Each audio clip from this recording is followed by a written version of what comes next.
अस्सलामुअलैकुम रहमतुल्लाहि व बरकातुहू। कैसे हैं आप सब? उम्मीद करती हूँ सब खैरियत से होंगे। अल्हम्दुलिल्लाह आप सबकी दुआ से मैं भी अच्छी हूँ अल्हम्दुलिल्लाह।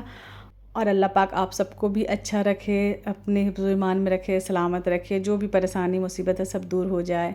तो बस यहाँ पर ही मैं ये दिखाना चाह रही हूँ कि मेरे बर्तन ना किचन के बहुत गंदे हो गए, चिपचिपे हो गए हैं। एक्चुअल में जब खाना बनता है ना, ऑयली खाना जब ज़्यादा बनता है ना, तो जो भी आसपास के जितने भी किचन में सामान रहते हैं सब ऑयली चिपचिपे हो जाते हैं। तो यहाँ पर ही मैं ना बहन के घर थी, वहाँ से आने के बाद भाई की तबीयत ख़राब हो गई, इस बीच में सही बारात हो गया और बिल्कुल भी टाइम नहीं मिला मुझे साफ़ सफाई करने का। तो मैं सोची अब क्यों ना मैं कर दूँ साफ़ सफाई अच्छे से, क्योंकि अब ना टाइम ना बहुत कम बचा है। तो मैं सोच रही हूँ क्यों ना मैं अब धीरे धीरे ना एक दिन में तो होगा नहीं, धीरे धीरे मैं जितना होता है ना कोशिश कर रही हूँ मैं कर लूँ। क्योंकि ना साफ़ सफाई बहुत ज़्यादा रहती है रमज़ान से पहले, तो रमज़ान का अहतमाम बहुत अच्छे से करना चाहिए। और ऐसा लगता है ना कि मतलब साल भर में ये जो मौका आता है ना रमज़ान का, इसमें मुझे बहुत बेसब्री से इंतज़ार रहता है रमज़ान का। और मुझे ऐसा लगता है कि मैं क्या कर दूँ। और सबसे ज़रूरी बात मैं आप सबको बताऊंगी कि रमज़ान आने से पहले सबसे पहले सब काम तो हम करते ही हैं, तो एक काम जो सबसे ज़्यादा ज़रूरी है ना वो मैं आप सबको आज बताने वाली हूँ। तो आप मेरी वीडियो पूरी देखना। यहाँ पे ना मैं बना रही हूँ ब्रेड। बहन को ना एक्चुअल में दवा चल रहा है ना उसका, तो मैं बोली इसको चाय नहीं देती, ब्रेड सेक के देती हूँ, तो उनको दवाई खाना रहता है। तो बस उसके लिए चाय बना के ब्रेड दे देती हूँ, एक दो खा के दवा खा लेंगे, फिर आराम से नाश्ता करेंगे। इतना सुबह तो नहीं होता ही, बच्चे स्कूल चल गए हैं, तो उसके बाद फिर हम लोग ना सोचे सो जाएं, फिर सो जाएंगे तो फिर काम नहीं होगा और काम बहुत है। तो उसे दे दी, उसके बाद फिर ना मैं भी लेकर के आगे थोड़ी सी चाय पी लेती हूँ। चाय पीने के बाद ना मुझे भी अच्छी खासी एनर्जी आ जाएगी। जब तक चाय ना पीऊँ तब तक मुझे भी ना मतलब चैन नहीं पड़ता। बस चाय पी फट से फिर अपने काम में भिड़ गई। और मुझे निकालना था पर्दे वर्दे जितने थे ना, सब वॉश करना मुझे। और मैं सोची कि क्यों ना मैं इस काम को भी अंजाम दे ही देती हूँ रमज़ान से पहले। मुझे ना बहुत मतलब एकदम अजीब सा लग रहा है, अब टाइम इतना कम बचा है और मुझे ऐसा लग रहा है कब मैं घर को क्लीन कर दूँ, सफाई हो जाए मेरी, डस्टिंग।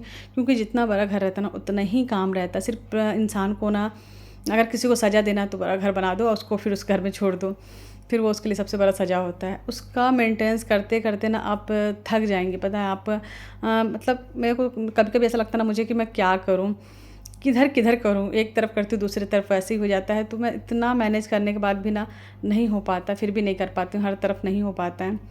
पर्दे तो अभी मैं कुछ दिन पहले ही मतलब 2-3 महीना पहले ही धोई थी, फिर साफ़ थे, फिर मुझे चेंज करना था। मैं बोली इसको निकाल के हटाऊँगी और मैं चेंज करूँगी। फ़िलहाल तो मैं खिड़की दरवाजे सब इतने ज़्यादा डस्ट हो गए थे ना, तो ये सब काम बीच बीच में करते रहना चाहिए। लेकिन जब त्यौहार आने का रहता है ना तब हमें लगता है कि हमें करना चाहिए, उससे पहले तो आजकल करते करते ना टाइम निकल जाता है और हम इतना ध्यान भी नहीं दे पाते हैं।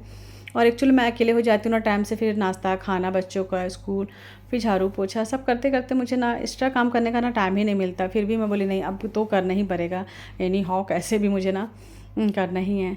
तो बस मैं सफाई में भी गई। गुनगुन की भी छुट्टी चल रही थी, तो गुनगुन मैडम भी थोड़ा सा मेरा हेल्प कर रही थी कि लाओ मम्मी मैं कर देती हूँ कुछ कुछ। हालांकि वो करती कुछ नहीं है, बस थोड़ा सा बच्चे साथ भी दे देना तो अच्छा लगता है, हिम्मत आ जाता है। चलो अकेले करना पॉसिबल नहीं होता है, मतलब मुश्किल हो जाता है।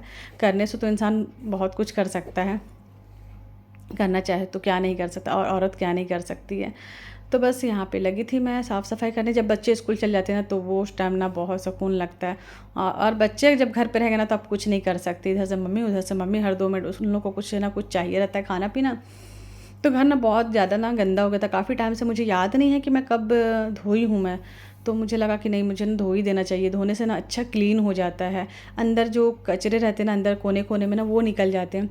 और इतने आप यकीन नहीं करोगे इतने ज़्यादा कचरे थे ना कोने में सोफ़ा के कि मैं क्या बताऊँ, मैं दिखाई नहीं आपको। कंघी तक 2-3 मतलब 3-3 कंघी ना सोफ़े के नीचे रखा, नहीं तो पीछे ना गिरा हुआ था। बच्चे कब गिरा दिए और मैं खोज खोज के परेशान थी कि कंघी गया तो गया कहाँ, अभी निकला है। और इतने ज़्यादा छोटे छोटे बच्चे कुछ भी खाते पीते हैं ना डाल देते हैं। तो मैं बोली ना धो लेती हूँ, धोने से ना घर एकदम हल्का साफ़ एकदम क्लीन नीट एंड क्लीन दिखता है। और सफाई तो होती है, रोज़ पोछा लगता है, बट पोछने में ना वो बात नहीं होती है। तो बस यहाँ पर दोनों माँ बेटी हम लोग भिड़े हुए हैं। तो ये तो रही घर की सफाई की बात कि रमज़ान आने से पहले हम घर की सफाई करते हैं और करना भी चाहिए। रमज़ान का अहतमाम बहुत अच्छे से करें, साफ़ सफाई बोलते हैं ना, सफाई आधा ईमान है। जाला वाला जितने भी रहते हैं ना कचरे घर के कोने कोने का निकालना चाहिए, नीट एंड क्लीन करना चाहिए। और बहुत ज़रूरी है रमज़ान से पहले, हर कोई ये चीज़ को तो हर कोई जानता है करना करना चाहिए। लेकिन एक चीज़ है जो बहुत कम लोग जानते हैं, जान के भी ना उस चीज़ को इग्नोर करते हैं, वो सबसे ज़्यादा है रमज़ान में। मुझे ऐसा लगता है कि वो, अरे मुझे नहीं ऐसा लगता, ऐसा है ही है कि रमज़ान में आप साफ़ सफाई करें, सब कुछ करें। रमज़ान का एहतमाम बहुत अच्छे से करें। यहाँ पे ना हम लोग थक गए थे सफाई करने के बाद ना, फिर हम लोग चलो नाश्ता कर लेते हैं, थोड़ा सा खाना भी ज़रूरी है, खाएंगे तो एनर्जी आएगी। मैं सिर्फ चाय पी थी और कर करके ना 1-2 घंटा लग गया तो थक गए थे। फिर नाश्ता मैं बनाने लगी, बोले नाश्ता करते उसके बाद फिर करेंगे आराम से। तो फिर मैं यहाँ पे ये बता रही थी कि हाँ, सबसे ज़्यादा ज़रूरी जो चीज़ है ना वो है रमज़ान से पहले अपना दिल को साफ़ करें। जैसे हम घर साफ़ करते हैं ना, घर को धो रहे हैं ना, वैसे अपने दिल को भी धोएं। हम अपने दिल के अंदर झांकें, हम ये देखें कि हम किसी से ना, मतलब हमसे कोई नाराज़ तो नहीं है, किसी का दिल दुखा तो नहीं है, किसी से ऐसा नाइत्तेफाकी नहीं है कि किसी से बातचीत बंद है, किसी से कुछ हुआ है कभी। ये चीज़ को चेक करें। जैसे हम अपने घर की साफ़ सफाई करते हैं ना, घर पे ध्यान देते हैं ना, वैसे अपने दिल के अंदर भी झांके, दिल को भी देखें कि या अल्लाह मैं किसी से नाराज़ तो नहीं हूँ, या कोई हमसे नाराज़ तो नहीं है, किसी से मतलब कभी कुछ हुआ है, कुछ ऐसा बात जो किसी को सामने वाले को हमसे तकलीफ़ है, किसी से बात बंद है। होता है रिश्तेदारी में कभी ऐसा होता है। आप लाख कोशिश कर ले, आप लाख अच्छे बन जाए, फरिश्ते नहीं बन सकते, ये दुनिया है। हम कितने भी अच्छे रहें लेकिन लोगों को हमसे तकलीफ़ हो ही जाती होगी, ऐसा नहीं है, एक जगह रहने से होता है। पर इसको चेक करना चाहिए इंसान को और अपने रब से बातें करनी चाहिए और माफ़ी मांगनी चाहिए अपने अल्लाह से भी, और सोचना चाहिए कि या अल्लाह मैं किसी से नाराज़ हूँ, कोई किसी ने मेरा दिल दुखाया, किसी ने मेरे साथ गलत किया है, तो या अल्लाह मैं आपकी रज़ा के लिए उससे माफ़ करती हूँ और आप भी मुझे माफ़ कर दे। अल्लाह से ऐसा गुमान रखो कि जैसे अल्लाह के बंदों को ऐसे माफ़ कर दो जैसे आप उम्मीद करते हो ना कि अल्लाह हमें माफ़ कर दे। इतने गुनाहगार होने के बाद भी हम अल्लाह से ये उम्मीद करते कि अल्लाह हमें माफ़ कर दे, तो वैसे अपने अल्लाह के बंदों को ना अल्लाह के लिए माफ़ कर दिया करो। तो ये सबसे ज़्यादा ज़रूरी चीज़ है जो हम नहीं ध्यान देते, नोटिस नहीं करते हैं। कभी कभी इंसान नफ़रत इतना ज़्यादा बढ़ जाता है, इतना हावी हो जाता है ना कि इंसान ज़िंदगी बात नहीं करता। इवन सामने वाला मर भी जाता है ना तो उसे माफ़ नहीं करता है और दिल में बुग़्ज़ लेके रहता है, दिल में नफ़रत ऐसे इंसान पालता है ना जैसे ना माँ बच्चों को पालती है। तो ये ना करें। रमज़ान में हम बहुत अच्छे से रहते हैं, बहुत घर साफ़ सुथरा, बहुत अपना कपड़ा लिबास हर इतना अच्छा से सबकी तैयारी करते। तो इसकी भी तैयारी करें कि मेरा दिल में किसी के लिए मैल करवाहट ना हो। सबके लिए, कोई कितना भी दिल दुखाया, कोई कितना भी आपके साथ गलत किया है, सबको अपने रब के लिए माफ़ कर दें। अपना दिल साफ़ रखें। दिल साफ़ रखने से ना बहुत सुकून मिलता है। सामने वालों को माफ़ कर दोगे ना तो उसमें अपना ही फ़ायदा होता है, अपने आप को सुकून मिलता है। जब तक माफ़ नहीं करोगे ना तब तक आप बेचैन रहोगे। तो ये था मेरा आज का मैसेज आप सबको देना कि अपना दिल साफ़ रखें अपने अल्लाह के बंदों के लिए। तो इंसान पता हो जाती है, एक जगह रहने से आपस में होता ही है, हम लोग का भी होता है। ऐसा नहीं है कि मैं बोलूँगी मेरा किसी से नहीं होता है, बट हाँ इतना है ना कि मैं ना दिल में रखती नहीं हूँ। तो अल्लाह बहुत जल्दी ऐसा होता ना कि ये नौबत नहीं आती है, ये चीज़ मेरे दिल में नहीं है, अल्लाह जानता है ना। अभी मेरे भाई की वाइफ से, मतलब भाभी से, छोटी वाली भाभी से हम लोग का हो गया था इतना ज़्यादा। बहन की जब तबीयत ख़राब थी ना उस बीच में हो गया था। सोचे नहीं थे कि हम लोग की ना फिर बात अब हो पाएगी, बट ऐसा हुआ, भाई की तबीयत ख़राब हुई इतना ज़्यादा कि आगे से फ़ोन करी तो भाई की सुन करके तो मैं तो सब भूल गई और सोची नहीं, हो जाता है।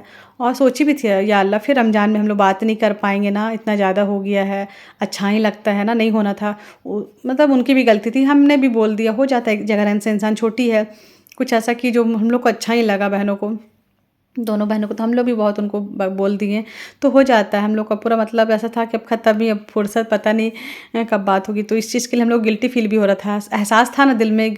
चलो गुस्सा में इंसान बोल दे, नाराज़गी ना जाहिर कर दे, लेकिन दिल में ना रखे।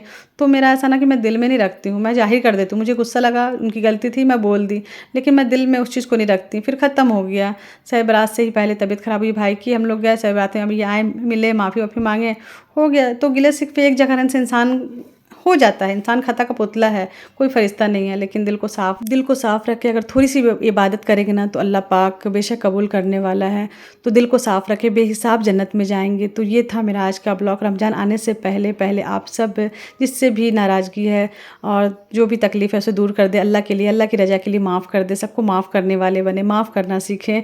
तो बस ये था आज का ब्लॉग। आई होप आप सबको अच्छा लगेगा। तो अपनी राय ज़रूर कमेंट करके बताएंगे। इसी तरह मुझे प्यार देते रहें, मुझे सपोर्ट करते रहें। ज़्यादा अपना और अपनी फैमिली का बहुत ज़्यादा ख्याल रखें। मुझे दुआओं में भी याद रखें। अल्लाह हाफ़िज़।